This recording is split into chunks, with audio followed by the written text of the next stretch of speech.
Hello friends, welcome back to my YouTube channel. आज हम कर रहे हैं टीजीटी स्पेशल एजुकेशन टीचर जो 29 जून को हुआ था थर्ड शिफ्ट में, उसका GK GS part. Let's get started. Question number 1, what is the primary reason that Ooty experience cooler summers compared to Coimbatore despite both being at similar latitudes? Ooty is at higher altitude resulting in lower temperatures. Ooty lies closer to the coast while Coimbatore is inland. Coimbatore receives less sunlight throughout the year. Ooty is affected by cold desert winds from the north. जो ऊटी है वो गर्मियों में भी ठंडी रहती है as compare to Coimbatore. इसका प्राइमरी रीज़न क्या है? वो है Ooty is at higher altitude resulting in low temperatures. Ooty अधिक ऊंचाई पर है जिसके परिणामस्वरूप तापमान कम होता है। Option number 1 is the correct answer. Question number 2, which of the following is an example of plantation farming? Plantation farming means बागानी खेती। बागानी खेती किस किस की होती है? बागानी खेती होती है टी की, कॉफ़ी की, रबर की और कोकोनट की। तो क्या पूछा है? एग्जाम्पल ऑफ बागानी। देखो, राइस की बागानी खेती नहीं होती है, वीट की भी नहीं होती है, ग्राम की भी नहीं होती है। किसकी? टी की होती है असम में। Option number 4 is the correct answer. Question number 3, which of the following statement regarding the president's pardoning powers is correct? President की पार्डनिंग पावर कौन से आर्टिकल में दी हुई है? Article number 72 of Indian constitution.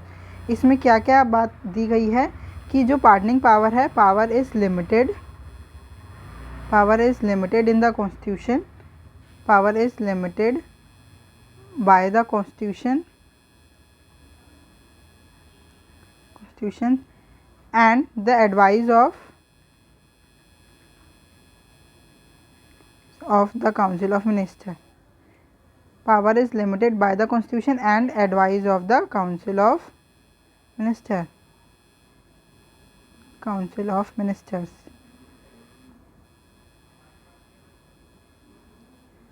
और इसमें क्या दिया हुआ है? दिया हुआ है कि president can't act on their own discretion. वो अपने विवेक या अपनी बुद्धिमानी से कोई एक्ट नहीं कर सकता है। President can not act on their own discretion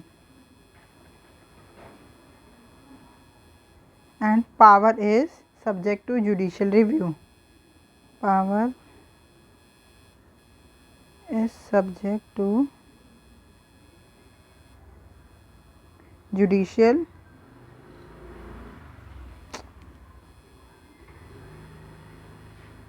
review. तो क्या है question? Which of the following statement regarding is correct? देखो, can override supreme court judgement? नहीं। Subject to judicial review? Yes. Option number 2 is the correct answer. Not applicable in military law cases? Applicable only to civilian courts? नहीं। जो pardoning power है वो यही 3 में लाई करती है, तो इसमें judicial review, subject to judicial review होती है। Question number 4, which of the following feature is a characteristics of the chaitya hall at Karle? Chaitya hall है जो कारले में, उसकी कौन सा एक फीचर है, कैरेक्टरिस्टिक फीचर है? An open courtyard with lotus ponds, a domical stupa structure, a vaulted roof with timber rafters, a brick shikhara with stone carvings. क्या है? जो चेतिया हॉल है वो है domical stupa structure. Option number 2 is the correct answer. हमने कल की वीडियो में स्तूपा का देखा था, आज हम वीडियो फ़ोटो से स्तूपा को एक बार एक्सप्लेन कर लेते हैं कि कौन से पार्ट को क्या बोलते हैं। देखो, ये जो हेमिस्फेरिकल डोम है इसको बोलते हैं अंट। ये पोर्शन है इसको बोलते हैं हर्मिका। इसके ऊपर ये जो छत्र से बने हुए हैं, ये जो ऐसे ऐसे गोल गोल से बने हुए हैं, इसको बोलते हैं छत्र, इसको बोलते हैं छत्र। और देखो, ये जो रेलिंग्स है, ये जो रेलिंग्स है, ये जो रेलिंग्स है इनको बोलते हैं वेदिका। और ये जो चलने की जगह है इसको बोलते हैं मेधी। और जो ये गेट है, आपको ये दिख रहा होगा, ये गेट ऐसे, इसको बोलते हैं टोरोना। ठीक है, आपको आप तो स्तूपा का स्ट्रक्चर समझ में आ गया होगा, बहुत बार पूछा जाता है। इससे पहले वाले जो हमने फर्स्ट शिफ्ट का पेपर किया है उसमें पूछा हुआ था कि ये जो हेमिस्फेरिकल डोम है, इसके ऊपर जो पोर्शन होता है उसको क्या कहते हैं, तो आंसर हर्मिका। देखो हर्मिका ये हो गया, उसके ऊपर छत्र होता है। और जो हेमिस्फेरिकल डोम है इसको अंड बोलते हैं, रेलिंग्स को वेदिका, और जो ये चलने की जगह है रेलिंग्स के अंदर जाते ही रेलिंग्स के साथ ये मेदी, एंट्री गेट को टोरोना, और यहाँ पे जो ये एक और रेलिंग्स है ना, इसके अंदर जो ये चलने की जगह है ये वाली, इसको बोलते हैं प्रदक्षिणा पथ। ठीक है, आई होप आपको ये समझ में आ गया होगा। नेक्स्ट क्वेश्चन पे आते हैं। Question number 5, which constitutional amendment act granted constitutional status to the national commission for backward classes. National commission for backward classes को कौन से अमेंडमेंट से स्टेटस मिला, कॉन्स्टिट्यूशनल स्टेटस मिला? 102, 103, 100 एंड 101। तो उससे उनको मिला था 102 से। Option number 1 is the correct answer. 102 constitution आया कब था?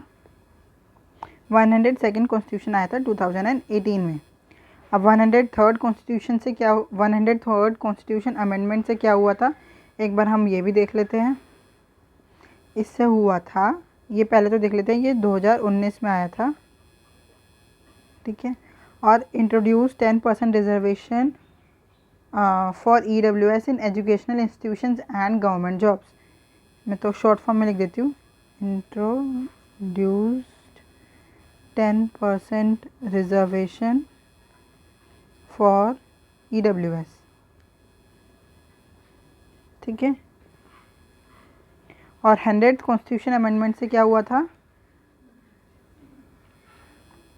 ये कब हुआ था? 100 आया था 2015 में, 2015, और इससे dealt with land boundary of India and Bangladesh.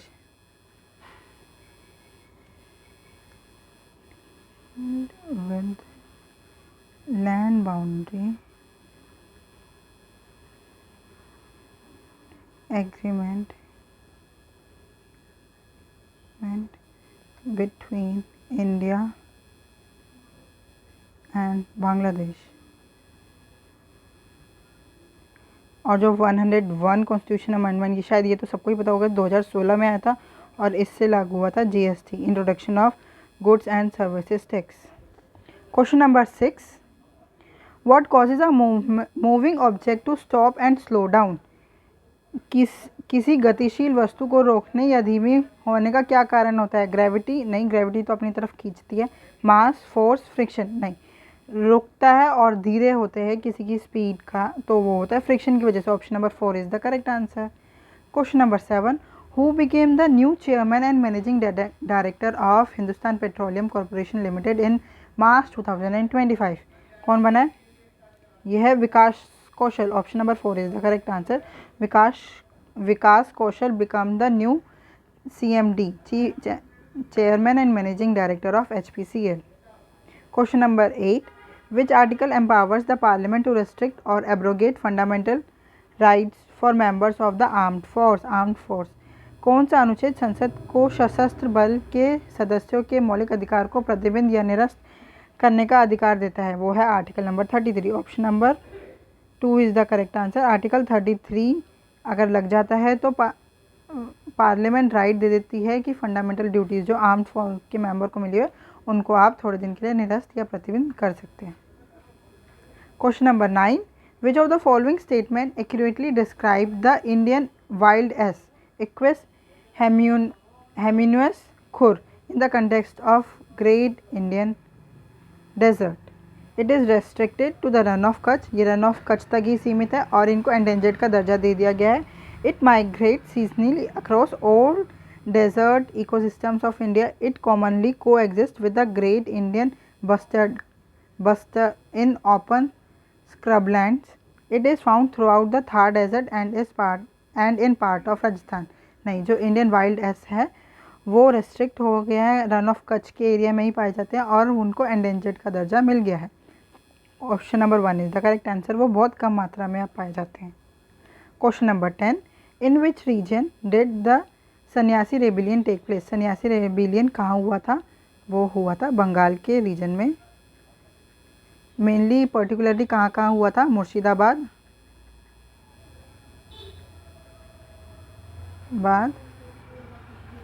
और ढींगपुर एंड राजशाही। ठीक है, और सन्यासी रेबिलियन हुआ कब था?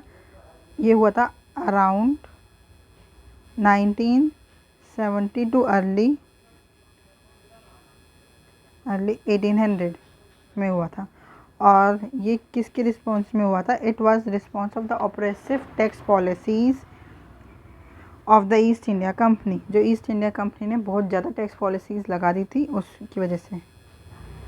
It was a response of the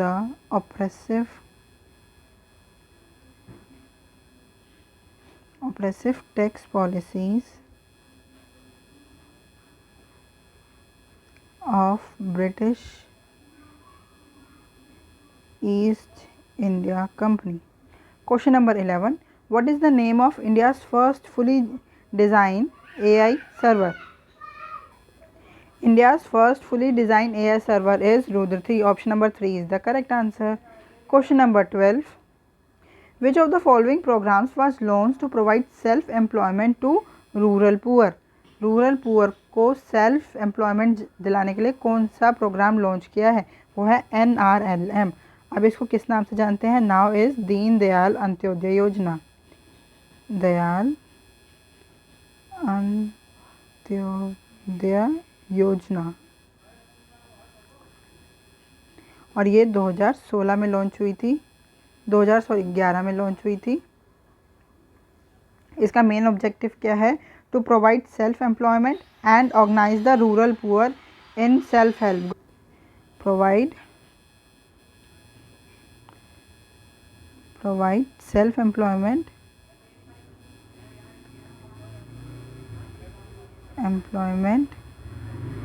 and organize the rural poor in self help groups। ठीक है, अब हम ये फर्स्ट वाला ऑप्शन क्या है ये भी देख लेते हैं। प्रधानमंत्री ग्राम सड़क योजना, इसका क्या इनिशिएटिव? तो प्रधानमंत्री ग्राम सड़क योजना, इससे आपको नाम से ही पता चल रहा है कि सड़क बनाने का काम है। कहाँ पे? इसका मेन फोकस था on rural road connectivity.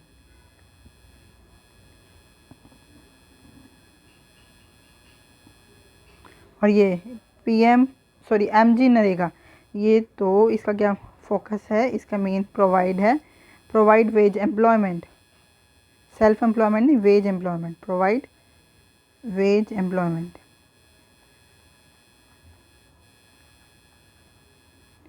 Question number 13, which of the following pairs of chromosomes determine the sex of a human child? कौन सा क्रोमोसोम? देखो टोटल 46 क्रोमोसोम होते हैं इन 23 पेयर्स, और जो 22 पेयर्स होते हैं, 22 पेयर्स वो नॉर्मल क्रोमोसोम होते हैं, और जो 23rd पेयर होता है, 23rd पेयर, ये ही डिटरमाइन करता है sex of a human child. तो आंसर क्या हो गया? Option number 4 is the correct answer. Question number 14, photosynthesis convert solar energy into which form of energy? Solar energy means light energy. ठीक है, ऐसे भी पूछा जाता है कि लाइट एनर्जी को किस में ट्रांसफ़र करता है फोटोसिंथेसिस? वो है photosynthesis convert solar energy into chemical energy. Option number 1 is the correct answer. Question number 15, who won the 2025 Indian super league? Indian super league किसने जीती थी 2024 की? पहले तो ये देख लेते हैं ये हुई कहाँ पे थी। इंडियन सुपर लीग कोलकाता में हुई थी, और जीती किसने? मोहन बगान super giant. Option number 2 is the correct answer. और इन्होंने किसको हराया? बेंगलुरु FC।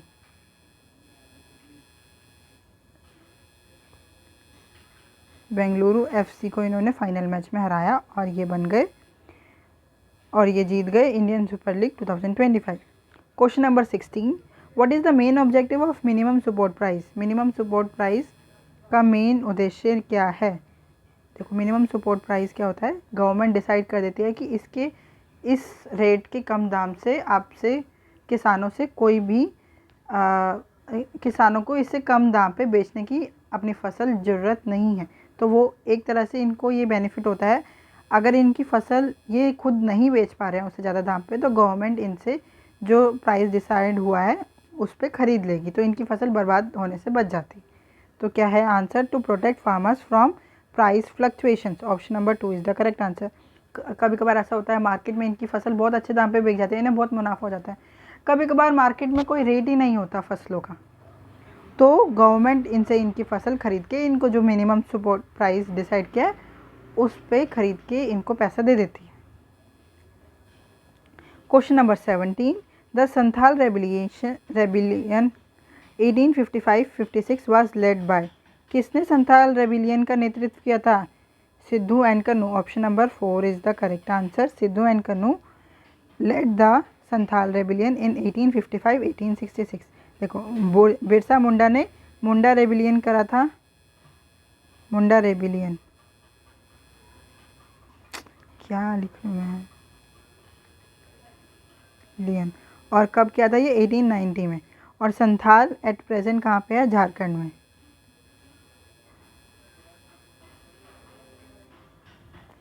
और ये जो संथाल रेबिलियन है ये किया क्यों था, किसके अगेंस्ट किया था? तो ये था, पेन चेंज करके लिखती हूँ, Santhal rebellion against the British colonial authorities, the British colonial authorities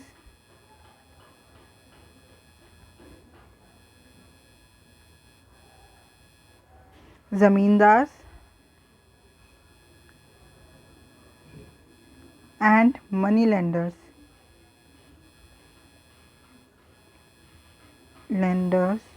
who exploited the Santhal tribal community, exploited the Santhal tribal community. Question number 18, who has been selected as the 52nd Chief Justice of India? Bharat के 52वें मुख्य न्यायाधीश के रूप में किसे चुना गया है? वो है justice BR Gavai. Option number 2 is the correct answer. Question number 19, in which year was the Indian national Congress founded? Indian national Congress किस साल बनी थी, किस वर्ष उनकी स्थापना हुई थी? वो था 1885। और किसके द्वारा? फाउंडर कौन थे? Allan Octavian Hume. Allan Octavian Hume ये एक पक्षी विज्ञान है, ऑर्निथोलॉजिस्ट। फर्स्ट सेशन कहाँ हुआ था आप मुझे कमेंट करके बताएंगे। ये फर्स्ट सेशन ऑफ INC कहाँ पे हुआ था? ये हम पहले डिस्कस कर चुके हैं इसलिए ही मैंने पूछा।